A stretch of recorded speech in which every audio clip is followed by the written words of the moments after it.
All right, let's dive into a real classic today. We're tackling a problem from a book that's pretty legendary among physics students, Irodov's Problems in General Physics. Now, this is one of those problems that, when you first see it, looks like a real beast. But stick with me, and we're going to break it down piece by piece. You know that feeling, right? You're just staring at the page, you see all the variables, and your brain just kind of freezes. If that's you, trust me, you're in good company. The secret isn't just memorizing formulas. It's about learning to spot the most elegant path through the problem, and that's exactly what we're going to do. Okay, let's meet today's main event. We're calling it the locomotive problem. And it's a fantastic little puzzle because it really teaches you about picking the right tool for the job. So let's pay close attention to how this is worded. The velocity isn't your typical function of time. Nope, it's given as a function of the distance covered, s. And that tiny little detail, that's what makes this problem so interesting. Our mission is to find the total work done after a certain amount of time, t. Okay, let's get organized. Here's what we've got. We have the mass, m. We have this unique rule for the velocity, and we know it starts from a standstill. What we need to find is the total work A done by all the forces, we're talking the engine, friction, air resistance, the whole shebang, in those first t seconds.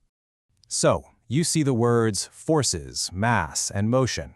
What's the very first tool that you instinctively reach for in your physics toolbox? For a lot of us, it's the big one, the one we learn right at the beginning. And hey, that's a perfectly good instinct. It makes sense. You think, okay, if I can find the total force, F, and I know the distance, S, I can figure out the work. But let's just see where that road actually takes us. If we tried to go down the F equals ma route, things get complicated, and they get complicated fast. First, we'd have to find the acceleration in terms of distance. Then we'd find the force. But hold on, the problem wants the work done over a certain time, so we'd still need to figure out how distance s depends on time t. It's just a lot of steps. And this is such a great example of a key idea in solving physics problems. The most obvious way isn't always the best way. Sure, this method will probably get you the right answer in the end, but it's like taking all the back roads when there's a direct highway just waiting for you. So, what's this highway?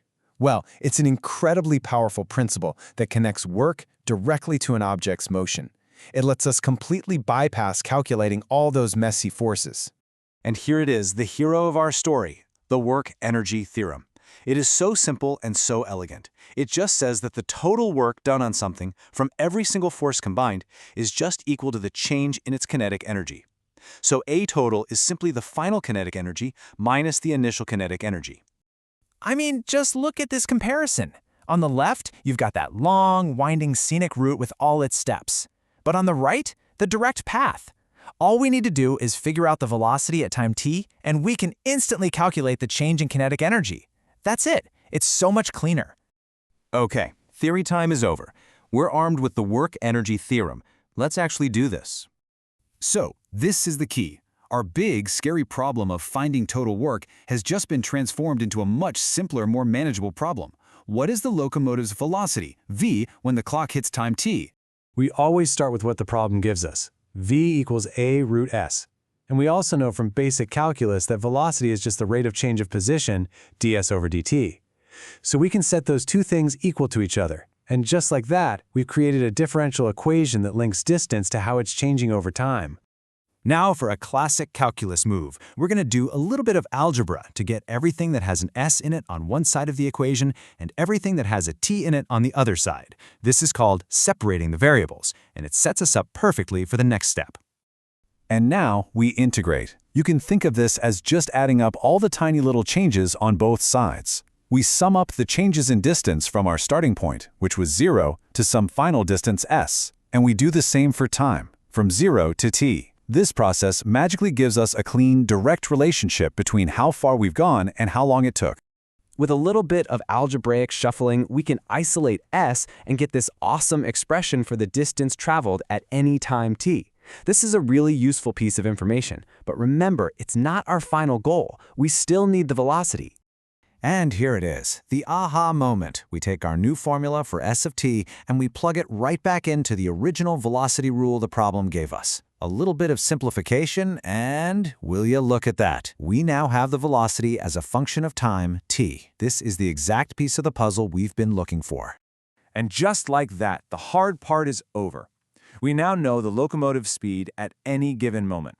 And since kinetic energy is all about speed, we have everything we need. Plus, since it started from rest, the initial kinetic energy T1 is just 0, which makes our lives even easier. Time to bring it all home. The total work A is just the final kinetic energy. So, we take our expression for V of t and plug it right into the kinetic energy formula. And there we go. After one last little bit of simplification, we have our final answer. The total work performed is m times a to the fourth times t squared, all divided by 8. A beautiful, clean solution. But really, the final answer isn't the most important part of this. The real takeaway, the thing that's like gaining a new superpower, is learning to see the underlying structure of a problem. It's about spotting the direct path and turning a really complicated-looking puzzle into a simple one. So let's lock this in. First, always look for the most direct principle you can apply. When you see the phrase total work in a problem, a little light should go off in your head that says change in kinetic energy. This lets you completely sidestep all the nitty-gritty details of forces and accelerations. It's a game changer. And that leaves us with a final thought to chew on. Think about other situations where calculating forces is a nightmare, like with springs or gravity that changes with distance. In how many of those cases is it way easier to just track the change in speed instead of trying to deal with a constantly changing force? The answer is a lot of them. Thanks for joining me on this one, and keep thinking like a physicist.